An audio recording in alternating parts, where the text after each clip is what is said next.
কবি নীরেন্দ্রনাথ চক্রবর্তীর অমলকান্তি। অমলকান্তি আমার বন্ধু। স্কুলে আমরা একসঙ্গে পড়তাম। রোজ দেরি করে ক্লাসে আসতো, পড়া পারত না। শব্দরূপ জিজ্ঞাসা করলে এমন অবাক হয়ে জানালার দিকে তাকিয়ে থাকতো যে দেখে ভারী কষ্ট হতো আমাদের। আমরা কেউ মাস্টার হতে চেয়েছিলাম, কেউ ডাক্তার, কেউ উকিল। অমলকান্তি সেসব কিছুই হতে চায়নি।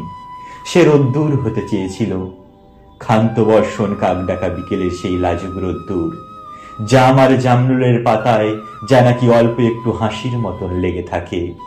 আমরা কেউ মাস্টার হয়েছি, কেউ ডাক্তার, কেউ উকিল। অমলকান্তি রোদ্দুর হতে পারেনি। সে এখন অন্ধকার একটা ছাপাখানায় কাজ করে। মাঝে মধ্যে আমাদের সঙ্গে দেখা করতে আসে, চা খায়, এটা ওটা গল্প করে, তারপর বলে, উঠি তাহলে। আমি ওকে দরজ পর্যন্ত এগিয়ে দিয়ে আসি। আমাদের মধ্যে যে মাস্টারি করে, অনায়াসে সে ডাক্তার হতে পারত।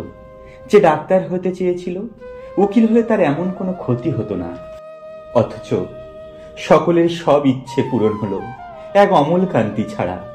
অমলকান্তি যে রোদ্দুর হতে পারেনি, সেই অমলকান্তি রোদ্দুরের কথা ভাবতে ভাবতে ভাবতে ভাবতে যে একদিন রোদ্দুর হতে চেয়েছিল।